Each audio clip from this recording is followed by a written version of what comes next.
Hi hello ನಮಸ್ಕಾರ ಎಲ್ರಿಗೂ welcome back to my channel. ಸ್ನೇಹಿತರೆ, ಇವತ್ತು ನಾವು ಮಧ್ಯಕಾಲೀನ ಭಾರತದ ಇತಿಹಾಸದ ಅಧ್ಯಾಯ ನಂಬರ್ 4 ಅಂದರೆ ಚಾಪ್ಟರ್ ನಂಬರ್ 4 ಭಕ್ತಿ ಮತ್ತು ಸೂಫಿ ಚಳುವಳಿ ಬಗ್ಗೆ ತಿಳ್ಕೊಳ್ಳೋಣ ಸ್ನೇಹಿತರೆ.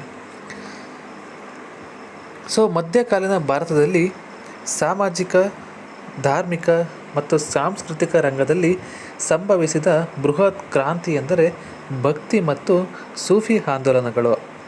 ಸಂಕೀರ್ಣವಾದ ಯಜ್ಞಯಾಗಾದಿಗಳು, ಜಟಿಲವಾದ ಆಚರಣೆಗಳು ಮತ್ತು ಕ್ರೂರ ಜಾತಿ ಪದ್ಧತಿಯನ್ನು ಬದಿಗೊತ್ತಿ ದೇವರಲ್ಲಿ ಸಂಪೂರ್ಣ ಶರಣಾಗತಿ ಮತ್ತು ಪ್ರೇಮ ಮಾರ್ಗದ ಮೂಲಕ ಮುಕ್ತಿ ಸಾಧಿಸಬಹುದು ಎಂದು ಈ ಪಂಥಗಳು ಬೋಧಿಸ್ತವೆ.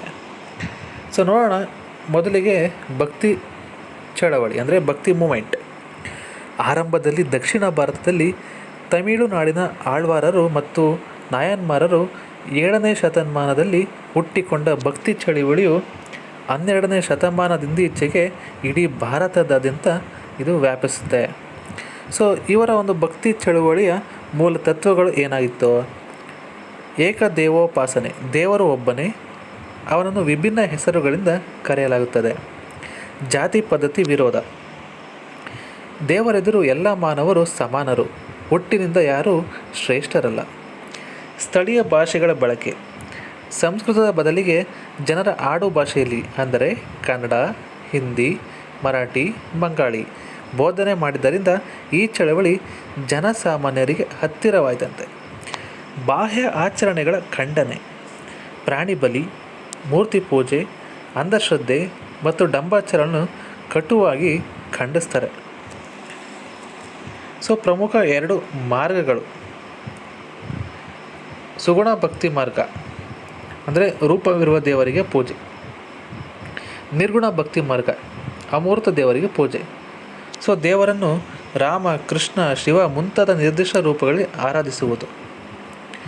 ಅದರಲ್ಲಿ ಪ್ರಮುಖ ಸಂತರು ರಾಮಾನುಜಾಚಾರ್ಯ, ಮಧ್ವಾಚಾರ್ಯ, ಚೈತನ್ಯ ಮಹಾಪ್ರಭು, ಮೀರಾಬಾಯಿ, ತುಳಸಿದಾಸ.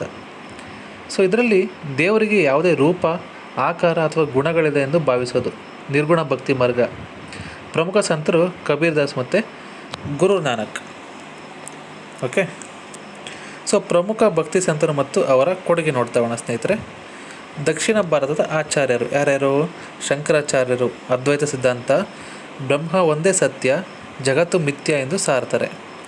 ರಾಮಾನುಜಾಚಾರ್ಯರು ವಿಶಿಷ್ಟಾದ್ವೈತ ಸಿದ್ಧಾಂತ, ಭಕ್ತಿ ಮಾರ್ಗದ ಮೂಲಕ ಶೂದ್ರರಿಗೂ ಮುಕ್ತಿ ಸಾಧ್ಯ ಎಂದು ಸಾರ್ತಾರೆ. ಮಧ್ವಾಚಾರ್ಯರು ದ್ವೈತ ಸಿದ್ಧಾಂತ, ಉಡುಪಿಯಲ್ಲಿ ಅಷ್ಟಮಠಗಳನ್ನು ಸ್ಥಾಪಿಸಿ ಕೃಷ್ಣ ಭಕ್ತಿಯನ್ನು ಪ್ರಸಾರ ಮಾಡ್ತಾರೆ. ಬಸವಣ್ಣ ಮತ್ತು ಶರಣರು ಕಲಬುರಗಿ ಅಥವಾ ಕಲ್ಯಾಣ 12ನೇ ಶತಮಾನದಲ್ಲಿ ಅನುಭವ ಮಠವನ್ನು ಸ್ಥಾಪಿಸಿ ಕಾಯಕ, ದಾಸೋಹ ತತ್ವಗಳ ಮೂಲಕ ವಚನ ಸಾಹಿತ್ಯದ ಬೃಹತ್ ಸಾಮಾಜಿಕ ಕ್ರಾಂತಿಯನ್ನು ಮಾಡಿದರು. ಉತ್ತರ ಹಾಗೂ ಮಧ್ಯ ಭಾರತದ ಸಂತರು ಅಂದರೆ ಕಬೀರ್ ದಾಸರು, ಹಿಂದೂ ಮುಸ್ಲಿಂ ಭಾವೈಕ್ಯತೆಯ ಹರಿದಾಸ. ಇವರ ದೋಹೆಗಳು 2 ಸಾಲಿನ ಪದ್ಯಗಳು ಅತ್ಯಂತ ಪ್ರಸಿದ್ಧವಾಗಿವೆ. ಗುರು ನಾನಕ್ ಸಿಖ್ ಧರ್ಮದ ಸಂಸ್ಥಾಪಕರು. ಲಂಗರ್ ಅಂದರೆ ಸಮೂಹ ಭೋಜನ ಪದ್ಧತಿಯನ್ನು ಜಾರಿಗೆ ತಂದು ಜಾತಿ ವ್ಯವಸ್ಥೆಗೆ ಪೆಟ್ಟು ನೀಡುತ್ತಾರೆ.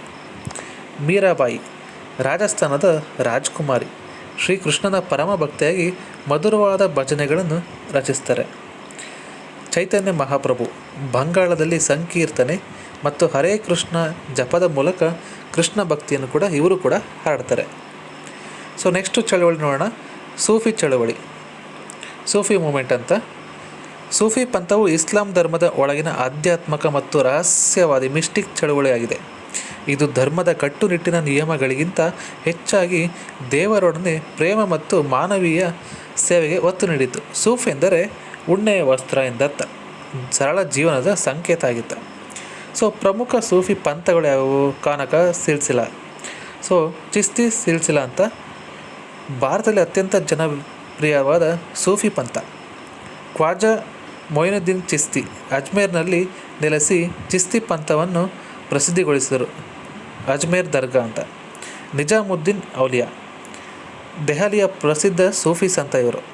ಇವರ ಶಿಷ್ಯ ಅಮೀರ್ ಖುಸ್ರೋ ಪ್ರಸಿದ್ಧ ಕವಿ ಮತ್ತು ಕವ್ವಾಲಿ ಶೈಲಿಯ ಜನಕ ಆಗಿರ್ತಾರೆ. ಎರಡನೇರು ಸುಹ್ರಾವರ್ದಿ ಸಿಲ್ಸಿಲಾ ಅಂತ ಸ್ನೇಹಿತರೆ. ಬಹಾವುದ್ದೀನ್ ಜಕಾರಿಯಾ ಸ್ಥಾಪಿಸಿದರು. ಇವರು ಚಿಸ್ತಿಗಳಂತೆ ಬಡತನದಲ್ಲಿರದೆ ರಾಜಾಶ್ರಯ ಮತ್ತು ಆಸ್ತಿಯನ್ನು ಸ್ವೀಕರಿಸ್ತಿದ್ರಂತೆ. ಸೊ ಭಕ್ತಿ ಮತ್ತು ಸೂಫಿ ಚಳುವಳಿಯ ಪರಿಣಾಮಗಳು: ಸಾಮಾಜಿಕ ಸಮಾನತೆ, ಜಾತಿ ವ್ಯವಸ್ಥೆಯ ಕಟ್ಟುಪಾಡುಗಳು ಸಡಿಲಗೊಂಡವು.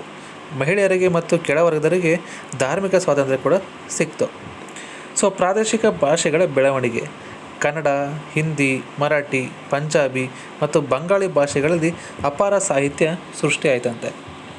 ಹಿಂದೂ ಮುಸ್ಲಿಂ ಭಾವೈಕ್ಯತೆ: ಭಕ್ತಿ ಮತ್ತು ಸೂಫಿ ಸಂತರಿಬ್ಬರು ಧರ್ಮಗಳ ನಡುವೆ ಕಂದಕವನ್ನು ಸೇತುವೆಯಾಗಿ ಬೆಸೆದರು. ದರ್ಗಾಗಳು ಮತ್ತು ಮಠಗಳು ಎಲ್ಲ ಧರ್ಮೀಯರ ಸಮಾಗಮ ಸ್ಥಳಗಳಾದಂತೆ. ಸೊ ಸ್ನೇಹಿತರೆ, ಈಗಿಷ್ಟು ನೋಡಿದ್ರಲ್ಲ ನೀವು.